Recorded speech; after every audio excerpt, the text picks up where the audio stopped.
Hey everybody, it's Ben. It is Tuesday, right around lunchtime. I am at the post office in the parking lot.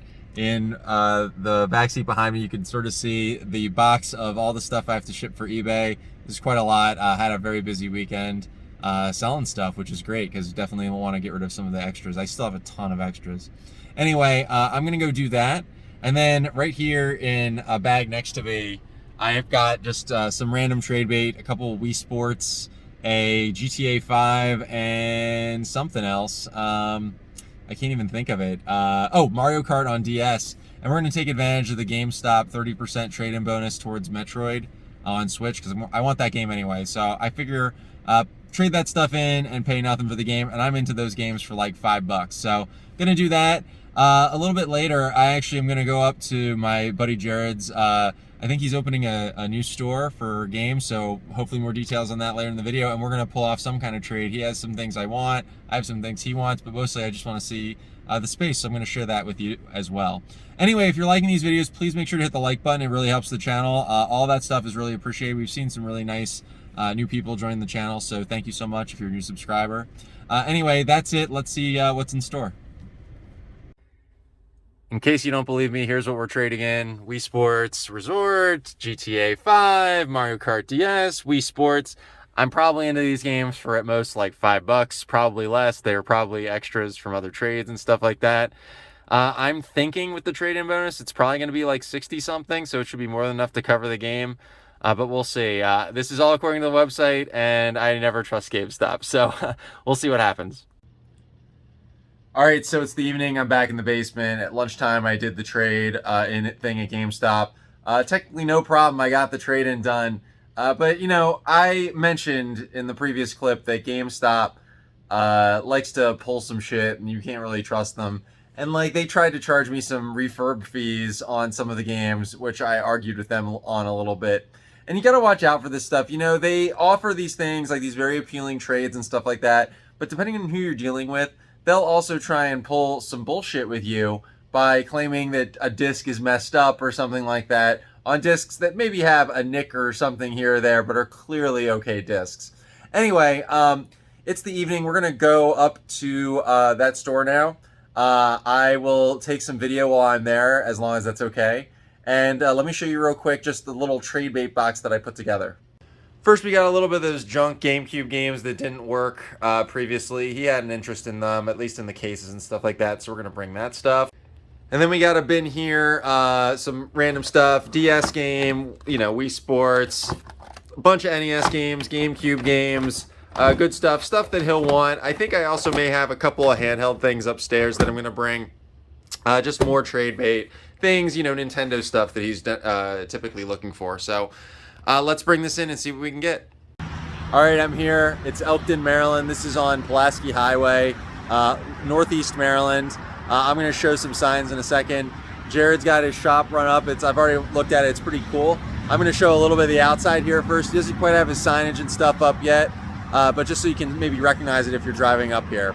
I'm going to put the address up at the top of the screen. It's not quite open yet. It'll be open, I believe, next Wednesday. So this video should probably be going up on, I believe, probably September 15th.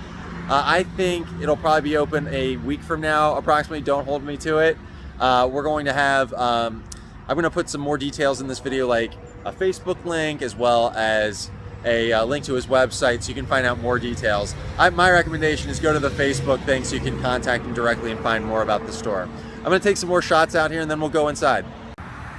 So it's actually using space for auto shop. So this is the sign you'll see on the road for now. Obviously, it's not actual auto shop where his games are, but you'll see when you get inside. All right, we're walking in now. My car broke down on the way in, so we have to get things repaired. Let's walk in the door. Oh, thank you, sir. Thank you for letting me in. My pleasure. Hi, my name's Ben. I like to collect video games. You wouldn't know where I could find some video. Oh, wow, right this way. Amazing. What a welcoming invitation. Well, this is Jared's store. As you can see, I have Jared with me. Say hello, Jared. Hello, Jared. Tell me a little bit about your store, and I'm gonna sort of, I'm gonna scroll around the room as you go. So tell me what you've got going here. Well, we've tried to establish a chronological and by system order in the store. As you can see, in all aspects, we start PlayStation 1, move on to PlayStation 4, same with Xbox, Nintendo, and Sega. The slightly more common games are out on the shelves, and then the higher end inventory are in the display cases. We also have consoles set up for you to try out games before you buy them. All right, let's see this. I thought this was really cool. Yeah, so I don't know if this is like one of those IKEA Kallaxes or something like that. Yes, I get the big thumbs up. But Jared set up all these consoles here. So if you wanted to come in and buy a console, let's say you were interested today in one of these lovely Sega Master System consoles, he could hook it up right for you, and you can actually play it right here on this TV. Make sure you like it before you buy it. But not only that, you could certainly have some stuff going when the store is up and going, and it's got this nice little Sony LCD here. So that I thought was really cool. Over here, you can see we've got another shelf. Right now, tell me a little bit more, Jared. You were talking about like putting up some more art and stuff. Obviously, you're gonna open it in about a week from the time this video is coming up, and you can see we got this big gray space. So you said you're gonna put some art up here. Yes, we have blueprints of the Nintendo Entertainment System and the N64 that my lovely wife bought for me. So they'll adorn the wall to your right. And I will be bringing more inventory in daily on top of that. That's cool. And tell me a little bit about, sort of where all this stuff comes from. How did you get into collecting, and why did you decide to open a store? The very short answer to that, which is only going to be about 5 minutes long, is recovering from a car accident. I watched a lot of YouTube. I stumbled across RVA Flips, watched him at a couple yard sales. Next thing you know, I got back into video games after about a 20-year hiatus. I started collecting, and the collection grew and honestly took over a good portion of my house. I worked for Ford for 28 years and decided it was time to do something different. So 6 months ago, I made a few changes in my life, and this is the most recent. I've been given a great opportunity to run the store here, and I'm looking forward to starting it and growing it.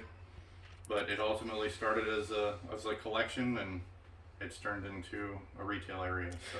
Well, that's cool. I mean, I think it's great when you can sort of turn your passions into something that, hopefully can make you a little bit of money, and so you can do a little bit of both, make a little money, help some people out. I think one good thing about like reselling and the stores and stuff in general, and why, you should really support local game stores, is that, this is how stuff gets back out there. If you wanted to play, let's say you had a family member who wanted to play, hey, not bad, 589, a copy of Tecmo Bowl, one of the greatest football games of all time.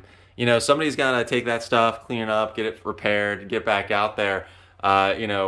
Even though these things last pretty well, I know from my experience, and I'm sure yours are the same, these things come in a little beat up sometimes. Isn't that right? Absolutely, and honestly, it's something I enjoy doing. Well, for lack of better terms, restoring the games. I like to take them apart. I like to clean them. I like to fix things in general, and the games and consoles are no exception. I will be doing some console repairs as well. Yeah, and what if you came in and you're like, hey, I've got all these games here. Like, I brought in this stuff, and I need to get rid of it. I've got all of these GameCube and NES games and Mario stuff. You wouldn't happen to be willing to take this, sir, and work out a trade with me, would you? Ben, I'd be glad to offer you a trade. I'd also be willing to pay you cash, and I will take everything that you brought. Other stores are going to pick and choose what they want. We're not going to do that. Famous last words. We're going to take everything. That may result in a 99-cent bin down the road. Yeah. But we want you to leave happy. We want to give fair trade values and fair cash values based on what you're bringing us. And that's our intention. And I think that's another way towards growing the business. That's really cool. All right, I'm going to take a quick cut here, and then I'm going to look at the case, and we're going to figure out some stuff that maybe I'll buy or trade from you at this little, we're calling it a soft opening, right? Is that what today is? Feather soft. Feather soft opening. Feather soft. As soft as a down pillow opening. All right, be right back. So Jared told me that he wanted to know if I had $1, and I happen to have one right here, $1. And he said we have to make a transaction, we have to make a purchase. And so he says he already knows what I'm buying, which is amazing. I've never made a purchase before for a video game, even for $1. that I didn't know what I was getting in advance. So what am I buying for $1? You know what? I trust them so much. Here you go, $1. I swear I don't know. I don't know what this is about. I appreciate the faith and the confidence. It means a lot. All of this does, as does our friendship. So I'd like to sell you for $1 a game that you led me to. Oh, come on. Let's get that off of there. But I intended to do this from the moment you said you'd help me out by doing this video. So you have that. I have this. I was gonna trade you stuff for this. It's official. All right. Well, I have to trade you other stuff for other things.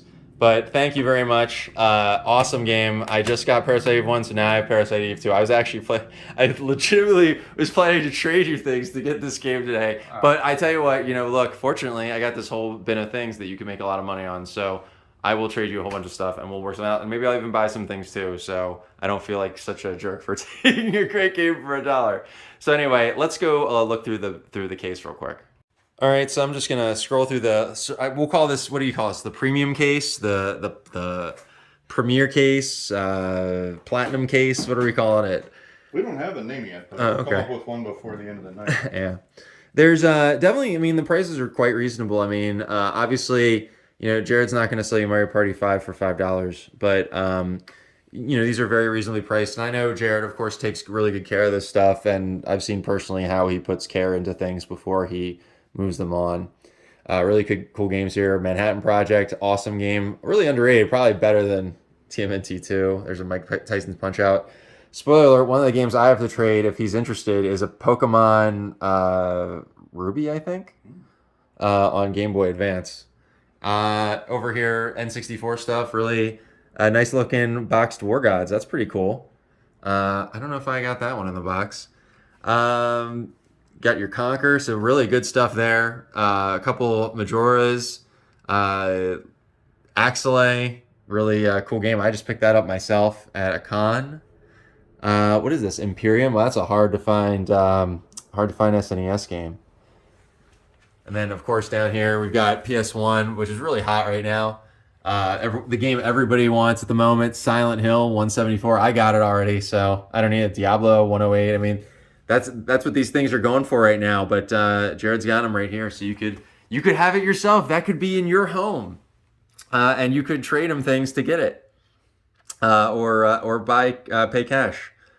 A couple of Dreamcast games too. Marvel vs. Capcom Loose. That's a dope game. And then even a couple Switch Lites, and it looks like a Fortnite version of a Switch. Down here, looks like Wii U, some more desirable disc-based games. I'm just looking for things that stick out to me. It looks like, are those sealed copies of Barnyard on GameCube? They actually are, yes. Wow, that's pretty cool. I bet there are some people who would want that. I'm not a sealed collector myself, but definitely something that people would go for. Daytona USA, that's a amazing game. Well, you said to jump in if anything had any significance. Daytona USA is a game that holds a great special place in my heart. I played that in the Hartford Mall arcade until I ran out of money multiple times. That and Virtual Racer, so. That's cool, man. You know me, I like the driving games, and that's definitely one of my favorites. Yeah. Wing Commander there, that's cool. I love Wing Commander, the old ones. Virtual Racing on Saturn, that's a really good game. You might have to pull that one out. We might have to talk about that one. Area 51 on Saturn, really good stuff here. I mean, that Wolf Child on Sega CD, another really cool item. You don't really see a whole lot of cardboard boxed Sega CD games. Those tend to get lost in the shuffle a little bit. They do, and that's a game that has shot up in value recently. Yeah. I could not believe that's actually the lower of the two most recent sold comps, and that's in really nice condition. I just noticed up here we even have in the boxes the time. I don't know if those are just for display or for sale. The Time Crisis 2 and the Time Crisis 3, but those things are really cool too. Ben, I'm not going to tease anybody. If it's it's for sale. That's cool. Other game stores like to put items on top of the shelves, just out of reach in more than one way. It's here. I want people to enjoy these like I have. That's part of why I'm doing this. Mm-hmm. Share the wealth and, spread good tidings, if you will. I want everybody, if they want something, I want to sell it to them. I want to make them happy. I want them to enjoy it. That's great. Well, that's good to hear. I mean, that's one of the things that we really need in retro game collecting and things like that. I think with all the stuff, you know, a lot of people have negative things to say about WATA and all these things that are happening with them right now, but like, I got into game collecting, and I think most people are into game collecting just to share fun and have good times, come up with good memories. So, all right, let's come up with a trade. So we'll pick up some stuff up and come right back and wrap it up. All right, it took a little while. I had to go through basically the whole store and my whole box. We had to figure out what everything was worth. But I took a ton of stuff out of my box that Jared can use, and some stuff that I could use, and we're gonna make a trade. So let me show you real quick what we're gonna do, because I gotta get out of here. I gotta go home. So I'm trading away all this stuff. You can see a bunch of GameCube games, NES games right here, Mario, Metroid, Zelda, Simon's Quest, Contra, Final Fantasy, Metroid Prime, Bad Boys, Resident Evil, other good stuff. A lot of Marios and stuff. You know, stuff I think Jared could really use to sell for his new store. We got a Wii Sports and a Pokemon Ruby. All this stuff is pretty much stuff I just picked up recently in some of the most recent videos, but I knew they would be useful here. And then I'm taking back for myself a few games I need: Split Second, Super Empire Strikes Back, Gadget Twins, Daytona, Virtua Striker, Baku Baku, Jade Cocoon 2, WarioWare Gold, Obscure the Aftermath, Billy Hatcher, Virtual Racing, Wing Commander, this Game Boy Pocket, which I thought was cool, and a copy of Little Mermaid on the Game Boy. So I think that's a pretty fair trade. What do you think, Jared? I think so. I appreciate you bringing the inventory and let me take a look. And it's my pleasure. We'll do it again, I'm sure, very soon. Absolutely. All right, I'm going to take a photo of the case here for the thumbnail, and then we're going to wrap up. Thanks so much for watching. Please make sure to check out Jared's store. Check out the Facebook site that he's creating. Follow it and see all the updates and pictures he posts, and make sure when he does a full opening in about a week that you're able to come out here if you're in Maryland at all. I'm sure he's be great to deal with, get you a lot of great stuff. If you're enjoying these videos, please make sure to hit the like button. It really helps the video get seen. I am getting very close to 1,000 subscribers. We're at 946 at the time of recording this video, which is really great. Please be sure to subscribe, leave a comment, let me know what you think about this stuff. Until next time, be safe out there, stay safe, wear a mask if you're indoors, get vaccinated if you haven't already, and take care. Bye-bye.